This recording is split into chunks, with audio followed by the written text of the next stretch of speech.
Perhaps you've heard of the phrase, third time's a charm. Well, in this series, we will look at this principle as it relates to mathematical card magic. So here in this introductory video, we are simply going to give you kind of a simple example of the kinds of things you can do using this most remarkable principle. Okay? So here I have, as you can tell, a shuffled deck of cards. So what we need to do is I need you could actually do the dealing from this point, or I can do it. I need you to deal out one card for each letter in your first and last name. So let's say your name is Robert Jones. Okay? So R-O-B-E-R-T, Robert, J-O-N-E-S, Robert Jones. At this point, we're going to apply the third time's a charm principle. We'll do this by simply spelling out your first name, Robert, 3 times. R-O-B-E-R-T, drop the rest on top. R-O-B-E-R-T, drop the rest on top. And finally, R-O-B-E-R-T. Now, how would we know whether or not we've accomplished something surprising? Well, let's just take a look at the cards at the top of this packet. Ooh, that's nice. An ace of clubs. Oh, an ace of hearts. An ace of spades. No way. An ace of diamonds. That is amazing. How did you do that? And I have a feeling that we've done even more than this. I think we've actually also brought to the top the most popular card in the entire deck. And that would be the lovely Queen of Hearts. How in the world did you do that? Well, it's the third time's a charm principle in action is what it is. Okay, so that's the kind of thing you'll be able to do and create routines similar or even better than that one using this principle that we're going to explore. Okay? Now I can quickly explain to you how to perform this introductory demonstration. And then moving forward, we're going to go deeply into many of the different ways that you can apply this principle. Okay, so how did I accomplish this one application of the third time's a charm principle? Well, what you do is you begin with those 5 special cards at the top of the deck. That's where they need to begin. And if you recall, what I did was I just did a riffle shuffle. I did a few of them actually. And there are ways to leave either the bottom cards of the deck or the top cards of the deck where they are throughout a riffle shuffle. Okay? So it's called retaining the top stock or the bottom stock. That's the phrase for it. Okay? Now, an easy way to do that, a nice technique to use, is to go ahead and cut off fewer than half of the cards. That kind of helps keep you on track. And now if you just let these fall left, right, left, right, left, right, you're almost guaranteed to have a big chunk of cards here at the top. And this is where our special cards are that we want to preserve. Okay?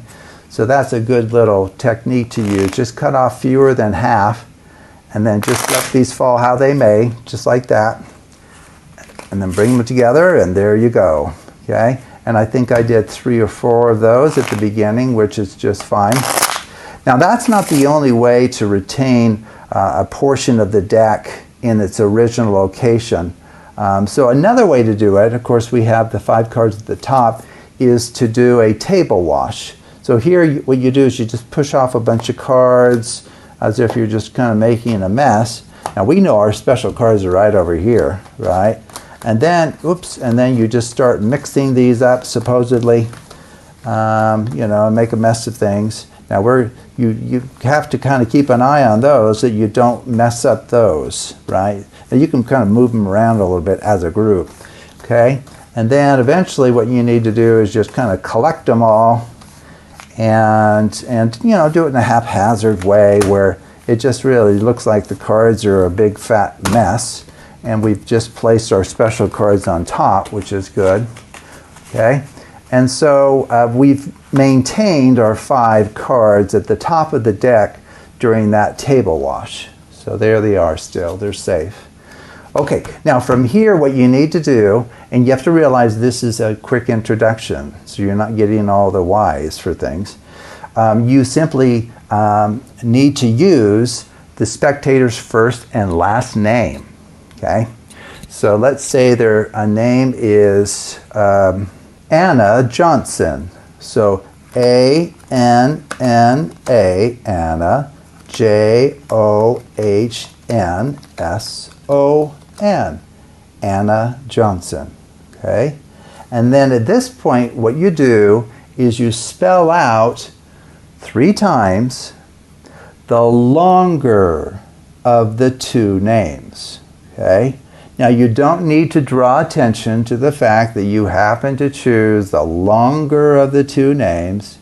You can just appeal to the idea that boy, we're going to show you or try to prove to you that you have a special name. And we're going to do it by way of this 3rd time's the charm. So we've spelled out their name, Anna Johnson. And now what we'll do is we'll say, okay, well, let's spell out your last name 3 times. Make it out as if it doesn't actually matter which we use, the first or last, but it actually does. So Johnson, J-O-H-N-S-O-N. So that's Johnson. J-O-H-N-S-O-N.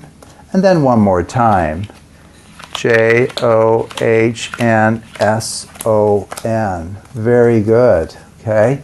So we are appealing to this most remarkable principle called 3rd time's the charm. And then if you remember, I kind of asked the question, well, how would we know if something kind of surprising has happened?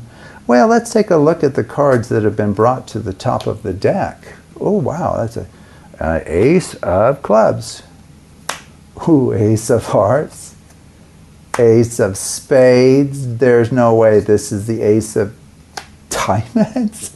And then if you remember, I threw in that fun little kind of finale piece where I said the spectator not only did something that appears to be impossible right here, they also brought to the top the most popular card in the entire deck, which most people know is the Queen of Hearts. And there she is. So if you follow those steps, this will work every time. And I guess I should point out that you don't have to have 5 special cards at the top. You could have just 1 special card at the top, just 1. So maybe you want to actually just reveal the Queen of Hearts. And you've written a prediction for it that you've written on a piece of paper, folded up and set aside. And it is quite easy actually to preserve 1 card at the top through a riffle shuffle. Okay, it's much easier than trying to preserve 5 cards. It's just easier to make a mistake there. Okay, so you can actually try that on your own. And let's say we just want the Queen. In fact, you'll know if you've accomplished it because as you go through and riffle shuffle, you need this, it's just the top card. We don't have to worry about 5 of them. Top card to be on top. Okay, so if you want to preserve just 1 card, and maybe that card could be their special card, you know, maybe you're aware of, or you could ask them earlier, you know, do you have a favorite card in the deck? And then, you know, position that favorite card at the top before you begin, okay? And then you simply ask them for their name, and you spell out 1 card for each letter in their first and last name. That gives you a pile of cards. Oh, by the way, what will that do to this Queen that's at the top? Okay, so I've retained it at the top. So let's go ahead and do Anna Johnson again. So A-N-N-A-J-O-H-N-S-O-N. Anna Johnson. Okay. Well, the Queen of Hearts was on top, it was the first one dealt to the table. It's on the bottom. So here is another hint of what is coming in this series. The third times the charm principle, what it does is it moves one or more of the bottom cards to the top, but they'll be in reverse order. Okay? Now, in the case of just one card, all that means is if we go through and spell out the longer of Anna's first and last name 3 times, third time's the charm, this bottom card will be the top card. It's guaranteed to happen. It will work for anyone's names. Okay, so if you deal out the cards for their first and last name to get like a single packet, and then you spell out the longer of the two 3 times, that bottom card always rises to the top. Isn't that amazing? So let's go ahead and just do it. So the longer of the two of Anna and Johnson, of course, is Johnson. So J-O-H-N-S-O-N.